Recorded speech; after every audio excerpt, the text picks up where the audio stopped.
আপনার মনে আছে কিনা, আপনার মনে করে যে আপনি শেখ হাসিনারে প্রশ্ন করতেছিলেন গণভবনের একটা আপনি শুধু বলছিলেন যে মাননীয় প্রধানমন্ত্রী আমরা স্বাধীনভাবে করতে পারবো কিনা, সেই মিডিয়া কাজ করতে পারবো কিনা। তারপর আপনি 15 সালে আপনাকে সে যেভাবে উত্তর দিছে, খালেদ মহিউদ্দিনের যে চরিত্র যেরকম ছাইনাইকে ধরা, আপনি এই যে ইউনুসকে পারবেন, ইউনুসের সবাই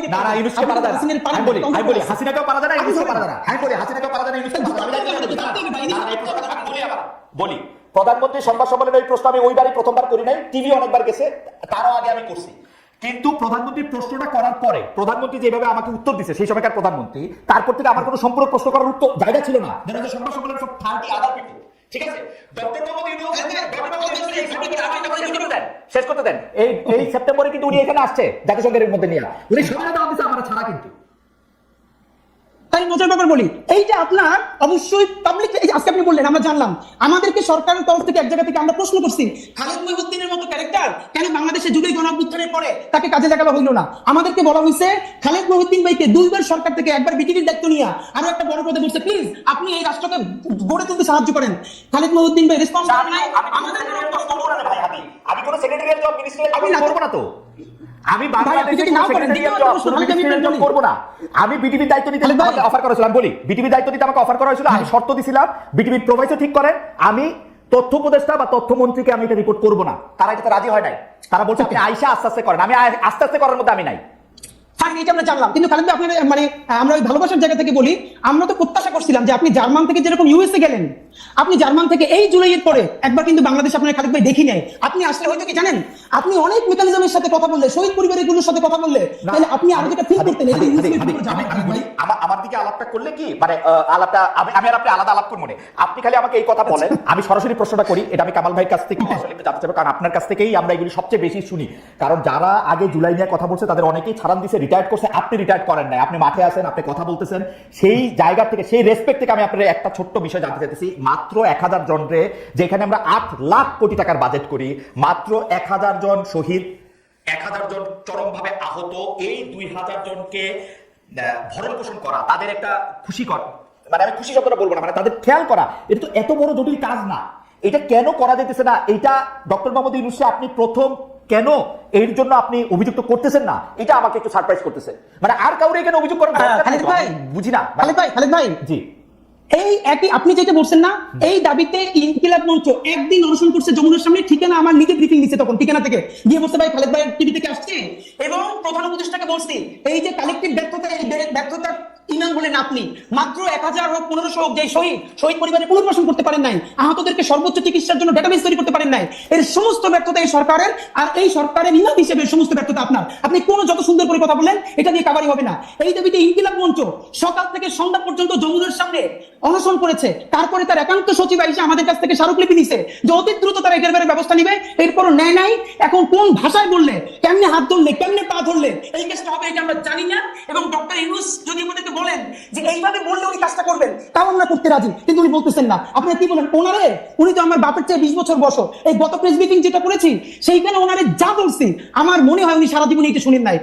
আমরা কি চাই, ওনাকে দিয়ে অন্তত ন্যূনতম সেই কেসটা হোক, যেটা পলিটিক্যাল পার্টি চাইতেছে না। ওনার এই জন্য এক হাত ধরে রেখে আর এক হাত ধরে দাঁড়িয়ে যেতে পারে, যে ন্যূনতম সংস্কারটা ওনার মাধ্যমে হোক, ওনার আন্তর্জাতিক এই স্বীকৃতির মধ্যে দিয়া। আর তো কিছু না ভাই, উনি তো আমার দাদা খালু ফুফা না। ইনকিলাব মঞ্চ আজ পর্যন্ত এই সরকারের কোনো একটা পয়সা তো দূরের কথা, প্রোগ্রামে পর্যন্ত উপস্থিত হয় না। এই যে ঘোষণাপত্রের প্রোগ্রাম গেছে, ইনকিলাব মঞ্চের মুখপাত্র হিসেবে আমি ভিতরে দাওয়াত পাইছি, ওনার কিন্তু ভিতরে যাই নাই। আমি আমার ভাই বোনদেরকে নিয়ে রাস্তায় ভিডিও দিতে দাঁড়ায় দাঁড়ায় শুনছি, ভিতরে যাওয়ার প্রয়োজন মনে করি নাই। কিন্তু ওনাকে চূড়ান্তভাবে শেষ পর্যন্ত ধরে রাখতে চাই কেন? এই জুলাইয়ের মধ্য দিয়ে কিছু সংস্কার হোক। বাংলাদেশের রাজনৈতিক দলগুলোর সমস্যা হলো, তারা প্রেস ব্রিফিং করে প্রধান উপদেষ্টা অন্যান্যদের সাথে সামনে এসে বলে আমরা তো কোনো নির্বাচনের ভালো রোডম্যাপ পেলাম না। কিন্তু যারা যখন প্রধান উপদেষ্টা বা অন্যান্য উপদেষ্টাদের সাথে বসে, তখন একদল বলে আমার পেট্রো বাংলা লাগবে, আরেক দল বলে আমার অমুক ইউনিভার্সিটির ভিসি লাগবে, আরেক দল বলে আমার স্থানীয় সরকারের সচিব লাগবে।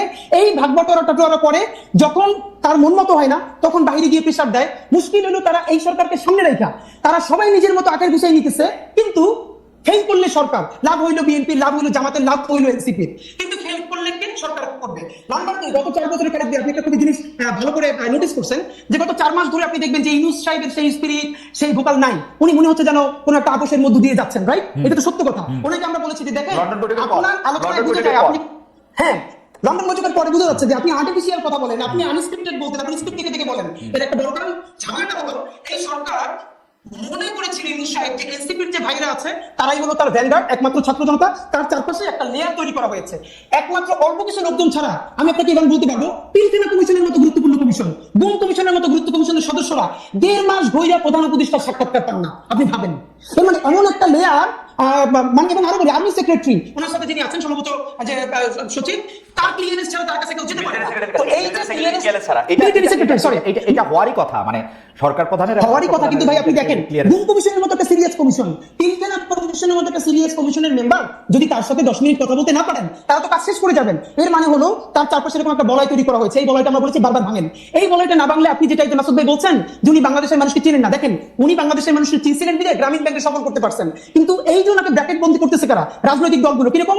এই রাজনৈতিক দলগুলো সমস্ত সুবিধা এই সরকারের কাছ থেকে নিবে, কিন্তু এই সরকারের কোনো দায় নিবে না। তারা সবাই মিলা সাদা পাথরের পাথরগুলো খাইয়ে ফেলবে। সেখানে বিএনপি, জামাত ইসলামী সবাই ঐক্যবদ্ধ, কিন্তু দোষ হবে কার? এই সরকার পারে নাই। কিন্তু দেখেন যখন বন পরিবেশ উপদেষ্টারে যারা ঘেরাও দিছে, সেখানে বিএনপি আছে, সেখানে জামাত ইসলাম আছে, সবাই মিলে আমরা একসাথে। আজকে একটা মজার ব্যাপার বলি ভাই, এই যে পত্রিকা নিউজ করেছে যে রাজনৈতিক ঐক্যমত্যে সাদা পাথর লুটপাটের ক্ষেত্রে বাংলাদেশের সব রাজনৈতিক দল বিরাট ছিল হাদি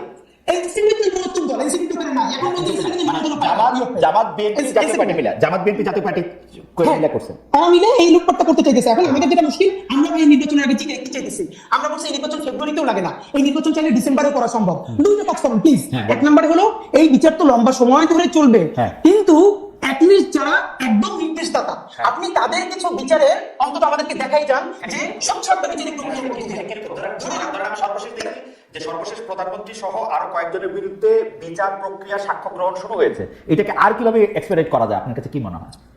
আরে ভাই এটা দেখেন, এই যে ট্রাইব্যুনাল 2 এইটা গঠন হয়েছে কিছুদিন আগে, অথচ আমরা এই সরকার গঠন হওয়ার সাথে সাথে বলছি ট্রাইব্যুনাল 2 কেন? হাদি আপনি একজন শিক্ষক মানুষ, আপনি এটা বলে মামলাটা তো রেডি হইতে সময় লাগে। এইটা একটা এত বড় মামলা রেডি করেন, পরে সরকার আসলে অন্য কেউ আসলে অন্য কারো বাদে ইন্টারভেনশন থাকলে এটা তো টিকবে না। মামলাটা তো রেডি করতে হবে। আরে ভাই আপনি একটু আন্তর্জাতিক অপরাধ ট্রাইব্যুনালে যারা কাজ করতেছে তাদেরকে একটু কাইন্ডলি ডাইকে কথা বলেন যে এই মামলা যেন খুবই ভালো ডকুমেন্টেড করে দ্রুত করা যায়। এই জন্য তাদের এক্সট্রা কি ইনিশিয়েটিভ ছিল আমি আপনাদের বলি, দায়িত্ব নিয়ে আপনি ফ্যাক্ট চেক করেন। এই যে আইসিটি করা হয়েছে, তাদের সাথে পুলিশ দেওয়া হয়েছে না, সব থেকে দুর্বলতম পুলিশ, যার কান্দা থেকে বন্দুক খুলে বলে আমাদেরকে বলতেছে সেখানকার সদস্যরা। এমনও হয়েছে যে অপরাধী ধরতে গেছে পুলিশ দৌড়িয়ে পারে না, তো এই যে আন্তর্জাতিক অপরাধ ট্রাইব্যুনালের যে টিম তারা দৌড়ে আসামি ধরতেছে। কিরে ভাই মানে আমাদের অনেকে আপনাকে এই প্রশ্ন করেছেন, আমাদের গবেষক দল আপনাকে প্রশ্ন করেছেন যে 5 আগস্ট ডক্টর জুলাই ঘোষণাপত্র পাওয়ার পরে এনসিপি বা বাংলাদেশ গণতান্ত্রিক ছাত্র সংসদ এবং এমনকি আপনাদের মধ্যে এক ধরনের মনোমালিন্য, ঘরের মধ্যে মশারি কেউ কেউ বলতেছেন, দলের মধ্যে দল, আপনারা আলাদা হচ্ছেন নাকি আপনারা এক হচ্ছে, সেরকম অনেক কথা বলছেন। আপনি ব্যাপারটাকে আসলে কি হয় দেখেন? প্রশ্নের মধ্যে আরো প্রশ্ন করেছেন, শুধু আপনাকে দর্শকরা এই প্রশ্নটা করেছেন যে আপনি এনসিপিতে যান নাই কেন? আপনি নাগরিক কমিটিতে থাকলেন, এনসিপি যখন হইলো তখন আপনি গেলেন না কেন? আচ্ছা এটা আমি বলতেছি, এটা আমি ফেসবুকে অনেক আগে ক্লিয়ার করছি, তারপর আমি আপনাকে একটু বলি। যেহেতু প্রশ্নটা আসেন আমি ভাবছি আপনি হয়তো প্রশ্নটা করবেন, আমি একটু আপনার মাধ্যমে মাসুদ ভাইকে একটু কাইন্ডলি প্রশ্ন করে রাখতে চাই। আমি পুরোটা দেখি নাই, বাট যেহেতু ইউটিউবে প্রচুর ছড়াচ্ছে থাম্বনেল দেখে দেখেছি যে মাসুদ ভাই বলেছেন যে আসলে আওয়ামী লীগ ছাড়া এই নির্বাচন ইনক্লুসিভ হবে না। আপনি যদি নাম্বার 2 হলো এইখানে ভাই একটা ব্যাপার যে মুচলেখা দেওয়ার যে কথাটা বললেন না মাসুদ কামাল ভাই, যে ওরা কেন মুচলেখা দিল, একটা ব্যাপার হলো দেখেন এই গণ অভ্যুত্থানের পরে আমাদের সাথে যারা উপদেষ্টা হয়েছে, বিভিন্ন আন্দোলন করছে, এদের ব্যাপারে যখন যেটা দেখেছি আমরা সমালোচনা করেছি। কিন্তু একটা ব্যাপার দেখেন খালেদ ভাই, আমার আজকে আপনারা যত বিপ্লবী মুভি দেখেন, যাই দেখেন, আমি নাহিদের হাজারটা সমালোচনা করছি, নাহিদের করছি, অন্যদের করতেই থাকবো। কিন্তু এরপর আমি যেটুকু অ্যাড্রেস করবো, যদি ফ্যাসিবাদের পতন না হইতো, তাইলে যদি প্রথম কারো ফাঁসি হইতো, সেই ফাঁসিটা নাহিদের হইতো, আমার ওয়াকার সাহেবের হইতো, হয়তো সেটা কি ওয়াকার সাহেবের আগে হইতো না নাহিদ সাহেবের আগে হইতো, এটাতে আমার ডাউট আছে। কারণ আমার কাছে শেখ হাসিনা পুরা দায়টা ওয়াকার সাহেবের দেয়। উনি মনে করেন নাহিদ সাহেবের তো বিপ্লবী, উনি মনে করে ওয়াকার সাহেব বেঈমান করছে। আপনি বয়ানটা দেখেন কিন্তু। আচ্ছা ওকে, সেটা যেটাই হোক, কিন্তু সিভিলিয়ানদের মধ্যে, কারণ নাহিদ যেদিন 3 দফা মানে 1 দফায় ঘোষণা করেছে, সেদিন কিন্তু তার মৃত্যুর পরোয়ানা মানে সে স্বাক্ষর করেছে। এখন এখানে ব্যাপার মুচলেখা দেওয়ার ব্যাপারটা মাসুদ ভাই কেন রিলেট করতে পারবেন আমি আপনাকে বলি। এর কারণ হলো মাসুদ ভাই এর উত্তর একটু আগে বলছে, আপনাকে বললো না যে ওনাকে আওয়ামী লীগের সময়ও ডিজিটাল থেকে 2-3 বার চা খাইতে ডাকছে, কিছু হয় নাই।